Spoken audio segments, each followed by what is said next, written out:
Jocelyne Desjouy du GAEC de Marsoulette, l'informatique à la ferme, c'est une totale réussite. Il y a 4 ans qu'elle s'y est mise. Par curiosité au début pour voir, mais aujourd'hui c'est par conviction qu'elle a décidé d'investir dans un ordinateur plus puissant. Démystifions les métiers du numérique avec les femmes digitales. Aujourd'hui, malheureusement, il y a seulement en France 15% de femmes dans les métiers du numérique, sachant que si on va plus profondément dans les 15%, les filles qui vont développer ces outils, il y en a beaucoup moins, ça tourne autour de 4, 5, 6%. À plein d'endroits. C'est un message qui malheureusement est passé dans l'éducation des jeunes femmes et des femmes. Dire attends, t'es une femme, reste à ta place. C'est quoi la place d'une femme ? Programme proposé par Digital 113 et Campus FM et animé par Magali Germont, déléguée régionale Occitanie des femmes du numérique. Bonjour à toutes et tous. Nous l'utilisons tous les jours à travers nos mots de passe divers et variés, parfois très faibles, d'autres fois davantage robustes. Ils sont 35 millions à avoir envahi le web aujourd'hui. Il s'agit évidemment des virus informatiques. Nous sommes envahis par l'hameçonnage, piratage de comptes, les rançongiciels, et oui. Aujourd'hui, nous parlerons d'un sujet essentiel dans le monde d'aujourd'hui et surtout de demain, la cybersécurité. À mes côtés, j'ai la chance de recevoir une femme pour nous en parler. Il s'agit d'Athéna, spécialiste de la cyber. Bonjour Athéna. Bonjour Magali. Alors Athéna, nous avons coutume dans cette émission de toujours commencer par la fameuse question. Dis-moi, qui es-tu et surtout, en quoi es-tu une femme digitale ? Donc, bonjour à tous. Je m'appelle Athéna Calmette, j'ai 34 ans. Je suis actuellement directrice sud-ouest de l'antenne 4Mind, Occitanie et Nouvelle-Aquitaine. Je suis également consultante en cybersécurité et de par mon poste aussi de directrice. J'ai aussi d'autres casquettes dans toute la partie notamment recrutement, la partie suivi du développement commercial, le management des consultants de la zone et encore plein d'autres casquettes. Alors, tu fais partie de ces personnes qui très jeunes ont eu le goût de l'informatique. Raconte-nous un petit peu cette histoire et, j'ose dire le mot, cette histoire de geek. Oui, alors en effet. De mon côté, j'ai commencé tout d'abord en termes de parcours scolaire, on va dire. Au lycée, j'ai été en filière scientifique, tout simplement parce que c'était un bac S, ce qui ouvrait, on va dire, le plus de possibilités pour ceux qui n'avaient pas encore forcément choisi ce qu'ils voulaient faire par la suite, ce qui était mon cas. C'est aussi la période à laquelle j'ai eu Internet à la maison, après une longue négociation avec mes parents pour pouvoir l'obtenir. Sachant que j'avais déjà, depuis plus jeune, à peu près la primaire, on va dire aussi, découvert l'univers notamment des jeux vidéo, les parties un peu geeks en effet. L'arrivée d'Internet, ça a été aussi la découverte, notamment assez rapidement en fait, de la programmation. Et du coup, j'ai pu rejoindre une équipe, on va dire, qui développait un jeu vidéo en ligne. Et ça a été aussi la découverte de la sécurité, tout simplement parce qu'on avait des joueurs qui s'amusaient à tricher. Et donc, de notre côté, il fallait, quand on découvrait en effet qu'il y avait des personnes inscrites sur le site qui s'amusaient à faire ce genre d'activité, on essayait de trouver d'où ça venait, comment ils avaient fait, et puis du coup, corriger tout simplement les vulnérabilités pour éviter ça. Alors, tu étais très jeune quand tu as justement découvert ce monde de la communauté des jeux vidéo. Oui, j'étais en primaire. Et après, quand on a préparé l'émission, tu m'as un peu raconté aussi que tu t'es formée totalement en autodidacte entre la première et la terminale. En effet, tout simplement avec des ressources en ligne sur Internet. Des sites publics accessibles où il y avait justement des cours, on va dire, de programmation qui permettaient de zéro d'apprendre tout seul, avec des ressources gratuites, en plus complètement gratuites, de se former à la programmation. Et assez rapidement, j'ai aussi découvert des sites notamment de challenge de sécurité, qui allaient aussi de pair. Souvent la programmation, c'est très utile pour cette partie-là, et du coup ça a été aussi un peu les communautés programmation, mais aussi sécurité, via ce genre de groupe, on va dire, qui étaient intéressés par ces sujets-là. Alors, c'est épatant parce que c'est vrai que les cours en ligne aujourd'hui, c'est vraiment, c'est assez commun. qu'aujourd'hui, on a des MOOC, on a des formations en ligne. C'est très facile, finalement, d'avoir accès à l'information. Mais si on se projette 15-20 ans en arrière, c'était beaucoup moins évident. Donc ça fait preuve, en tout cas, d'une grande curiosité de ta part sur un sujet, en plus, qui n'était pas forcément un sujet, on va dire, estampé féminin à l'origine. En effet, donc pas du tout. C'est un peu l'ancêtre des MOOC, quelque part, ces sites-là. Et après, tout simplement, c'est que c'est un sujet, moi, qui me plaît, en fait, depuis toujours. Et pour moi, quelque part, la question du genre n'était pas du tout une question ni un frein. Je me rendais pas forcément compte, je pense aussi à cette époque-là, que sur Internet, on n'a pas forcément les gens en face aussi. C'est des pseudos. On est tous sur des pseudos, en fait. Donc, quelque part, le fait qu'il y ait peu de femmes, au final, c'était pas forcément quelque chose que je voyais, parce que c'était pas quelque chose que je regardais pas forcément aussi. Consciente, c'est ça. À travers les pseudos. Et pour moi, c'était juste, on était des gens passionnés par ça, en fait. Et quel que soit, quelque part, le genre ou l'âge, c'était pas le sujet. Et en termes d'orientation, du coup, ça a été facile pour toi, ou plutôt, déjà par rapport à tes parents, et puis, est-ce qu'on t'a facilement amené vers des filières informatiques, ou au contraire Alors, pas du tout. C'est vrai qu'en terminale, donc, c'est posé la question de quoi faire après. J'avais la voie assez facile, on va dire, qu'on traçait à l'époque pour notamment les jeunes femmes qui sont côté scientifique, qui étaient d'aller en médecine. Moi, c'était pas forcément quelque chose qui me bottait. Enfin, il y a vraiment un une spécialité en médecine qui aurait pu m'intéresser, je pense, qui est assez particulier, mais qui est médecin légiste, du coup. Par contre, tout ce qui était touché à du vivant, ça m'intéressait pas. L'avantage avec un ordinateur, c'est que même quand on le démonte ou autre, au pire, on casse, mais on fait de mal à personne, quoi. Donc, il y avait aussi un petit peu la filière artistique qui m'avait toujours attirée, pareil, depuis toute petite, que j'avais pas pu conserver au lycée parce que c'était pas compatible avec les plannings de S, tout simplement. C'était plutôt pour des gens littéraires, donc j'étais là encore pas dans les bonnes cases, on va dire. Et du coup, l'informatique, c'était un sujet pour moi qui était plus une passion et un loisir, on va dire. C'est aussi la période où je me suis dit, il y a des études qui existent en informatique, il y a peut-être quelque chose à faire. Sauf qu'en fait, tout ce qui est conseiller en orientation ou autre, en fait, quand on est une fille, ils nous orientent pas du tout là-dessus, et même au contraire, même quand on pose un peu, moi je suis timide, quand on pose un peu la question de dire en informatique, il y a quoi, en fait, ils ferment le sujet et ils orientent vers autre chose. Ouais, donc du coup, j'avais un peu un mur. Il a fallu convaincre. Même tes parents. Alors, sur mes parents, ce qui a aidé, justement, c'est que, comme ils sentaient que j'étais pas décidée, on va dire, et que c'était pas... Il n'y avait pas quelque chose qui était vraiment prégnant sur les autres. En fait, on est allé à un forum d'orientation, et justement, il y avait des écoles d'informatique. Donc, on a pu voir différentes écoles. Et en fait, là, du coup, on a eu la chance que ce forum était juste avant les portes ouvertes d'un IUT informatique. Et du coup, mes parents ont vu que le sujet me plaisait. Bon, ils voyaient bien à la maison que le soir, le week-end, ça commençait à prendre de plus en plus de place. Et du coup, ils se sont dit, on va aller aux portes ouvertes. Et en fait, au final, ces portes ouvertes-là, moi, assez rapidement, il n'y avait que des garçons, mais assez rapidement, en fait, moi, j'ai été tout de suite dans mon élément, tout simplement parce qu'aussi, via les communautés sur Internet, j'avais l'habitude d'être dans des milieux d'hommes, quelque part, même si je ne faisais pas forcément attention.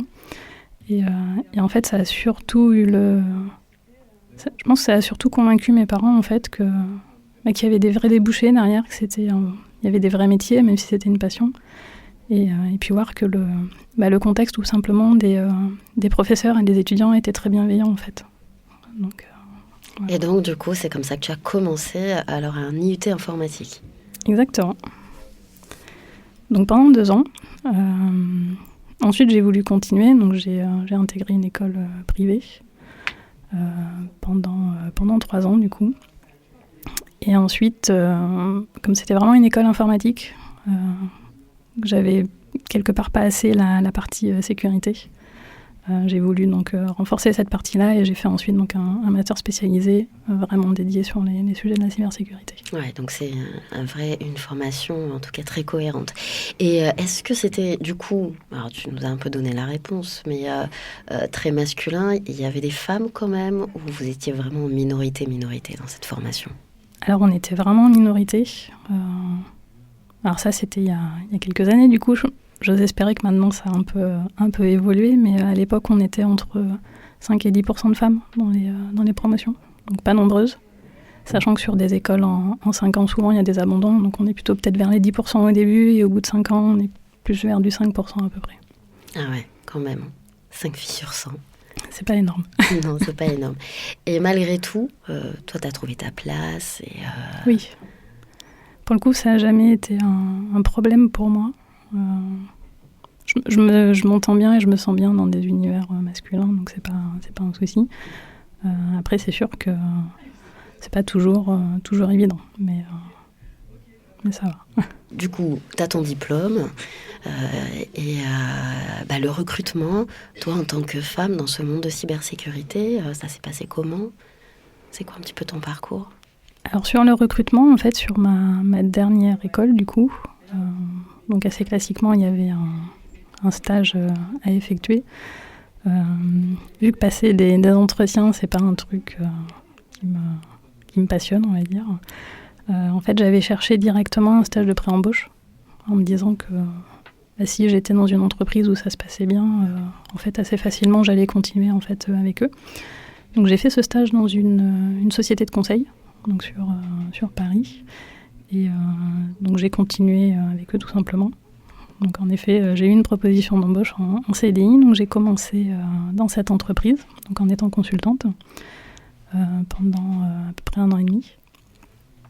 Et ensuite j'ai voulu changer de société pour certaines raisons et j'ai été approchée par ma société actuelle, donc Formind. Et du coup, ça s'est très bien passé. Donc je les ai rejoints en 2015. Et depuis, je suis toujours avec eux. Ouais, grande fidélité. Hein. Oui. Tout simplement parce que je pense que j'ai vraiment des dirigeants qui sont top, en fait. Des valeurs et un fonctionnement au niveau de l'entreprise dans lequel je me sens bien. Et qui me permet aussi de progresser et de construire quelque part un parcours.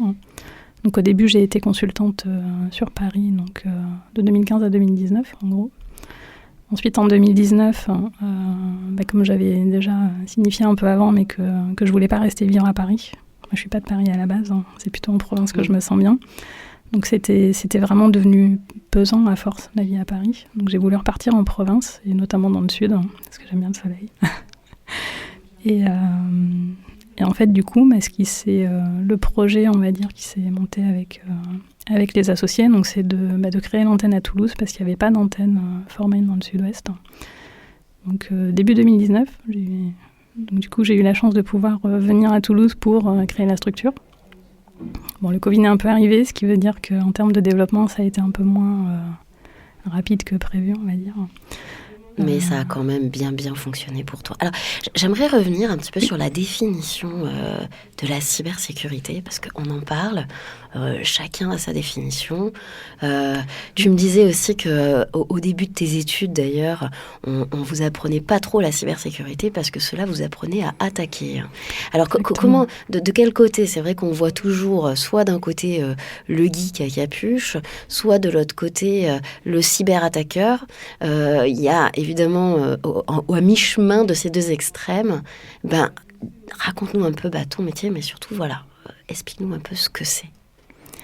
Alors cybersécurité, c'est un terme relativement récent. On parlait de sécurité des systèmes d'information avant. Pour moi, je le vois un peu comme une spécialisation de l'informatique, en fait. Et après, c'est un métier qui en lui-même peut revêtir vraiment beaucoup de formes différentes. À la fois, on a des métiers en cybersécurité qui sont très fonctionnels, gouvernance, et à la fois des métiers qui peuvent être extrêmement techniques. Et ensuite, on a tout le spectre entre les deux, et un peu tous les métiers annexes aussi, avec des liens, du coup, avec tout type de secteur, parce qu'en fait, c'est pas lié un secteur d'activité, on va dire, on est vraiment transverse sur tous les secteurs d'activité au final, et toutes les tailles d'entreprise, et aussi, aussi bien le milieu professionnel, mais que particulier, parce qu'on est tous concernés quelque part aussi dans nos vies personnelles sur ces sujets-là. Et après, du coup, c'est en termes d'activité, il y a vraiment un panel de métiers qui est extrêmement large, quoi. Mais c'est clair qu'aujourd'hui, n'importe quelle entreprise a besoin de se sécuriser, de sécuriser ses programmes, ses données, et comme tu l'as dit, personnellement aussi. Oui. C'est vrai que l'avantage typiquement sur les sujets de sensibilisation qu'on fait pour les entreprises, c'est que quelque part pour les personnes cibles, ça peut aussi leur servir dans leur vie personnelle.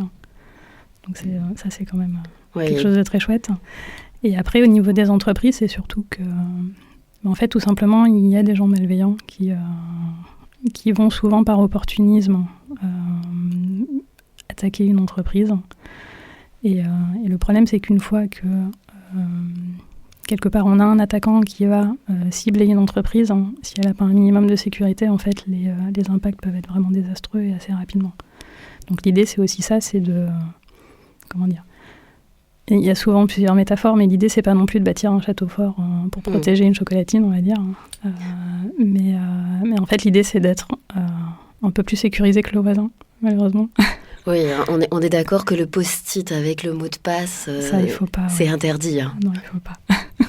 Le petit carnet aussi, mot de passe qui est rangé dans le tiroir, faut pas non plus. Le post-it sous le clavier, ça marche pas non plus. Mais oui, non, ça c'est... Bon, nous, c'est ce qu'on appelle les mauvaises pratiques, mais on sait qu'en fait, souvent, les utilisateurs visent à la simplicité.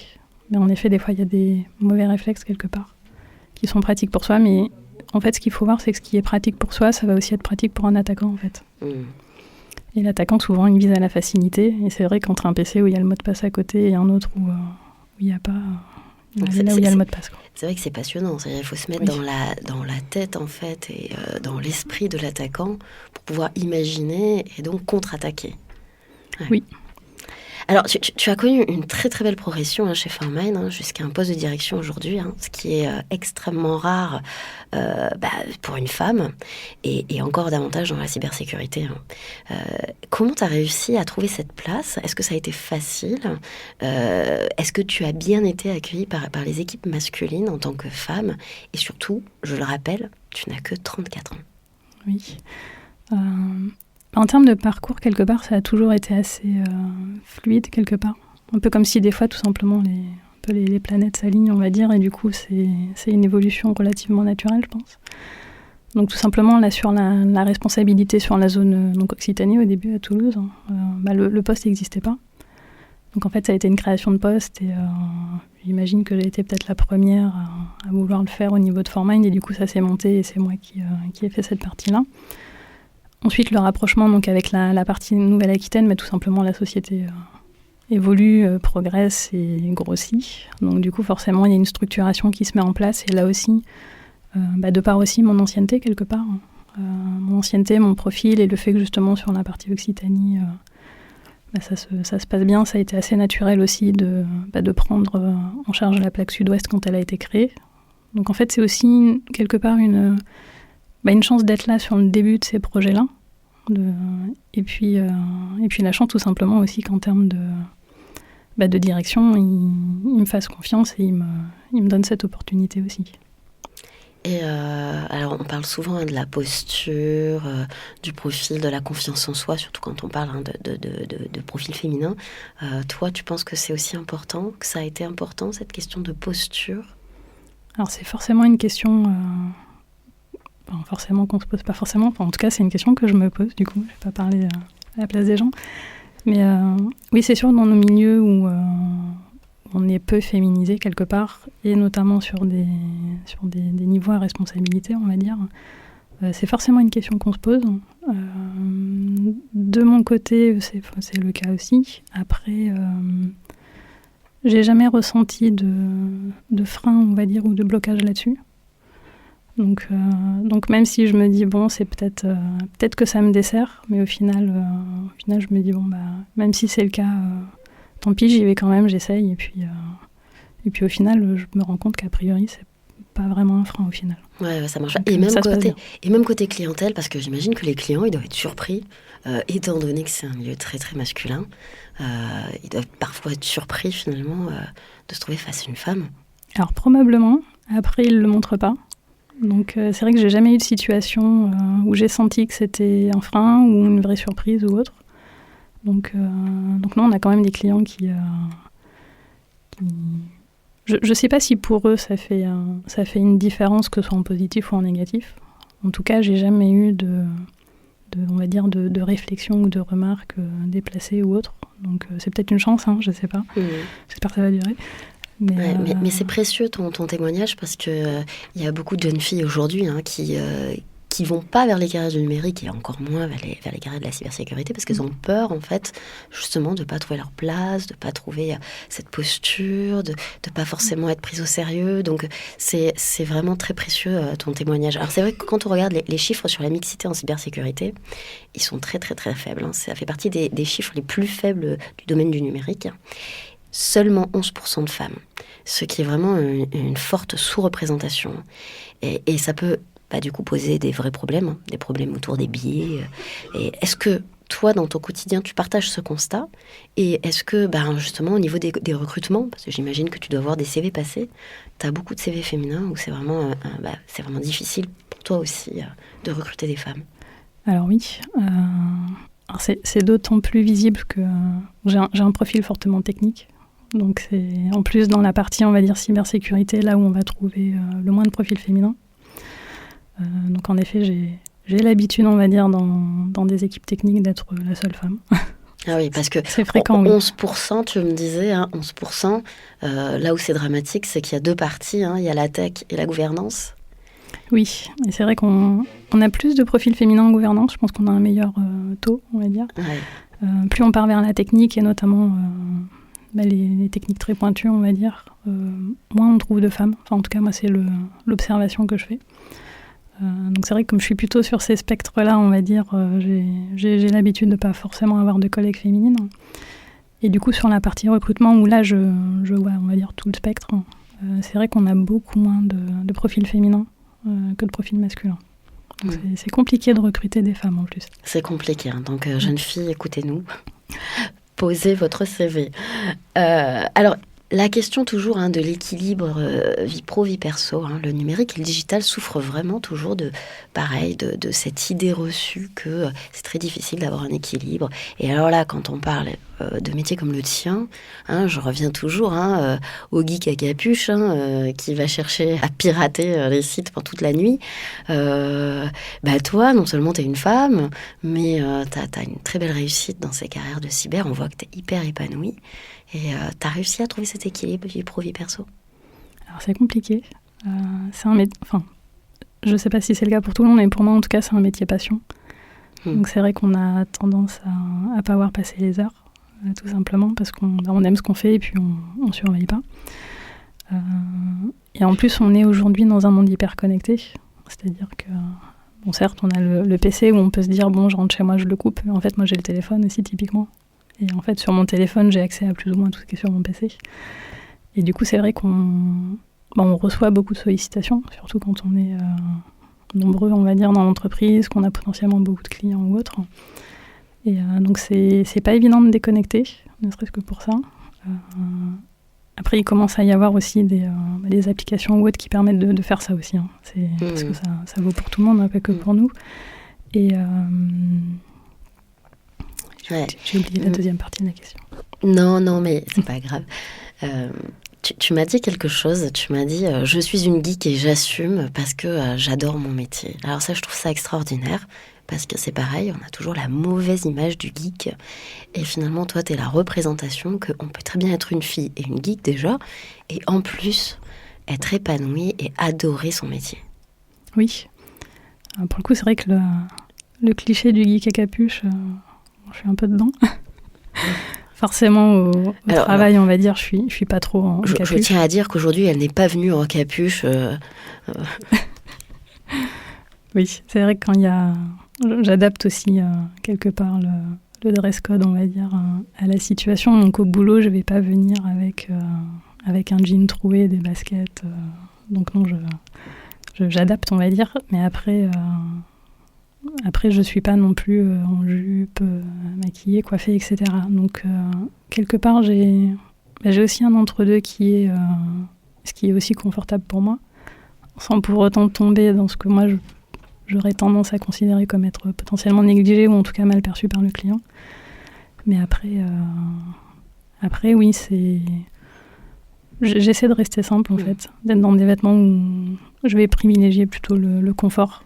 Parce que pour moi, le principal, c'est aussi de pouvoir travailler dans de bonnes conditions, on va dire, sans pour autant me prendre la tête avec ces sujets-là, quoi. Alors, que dirais-tu justement aux femmes, aux jeunes filles qui nous écoutent et qui peut-être possèdent en elles ce même goût, cette même passion informatique, cyber? Qu'est-ce que tu leur dirais pour que justement les inviter à rejoindre ces métiers et ces carrières de la cybersécurité? Ce que j'aurais tendance à leur dire, c'est écoutez-vous en fait.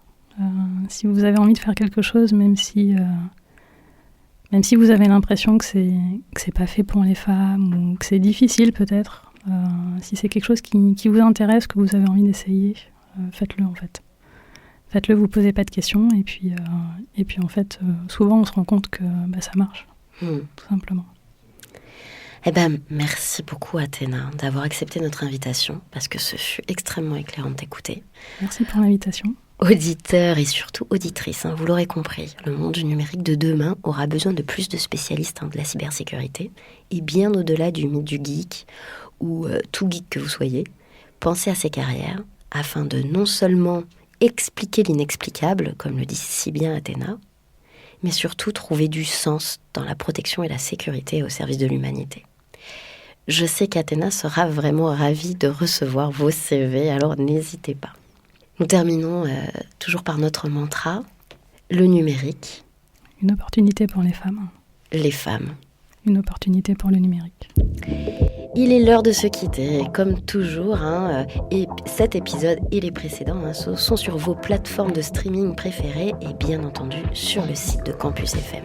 Alors n'hésitez pas à les écouter et les réécouter et laissez-vous inspirer par ces témoignages passionnants et éclairants. Et pour ma part, je vous dis à très vite pour un nouveau témoignage du monde digital.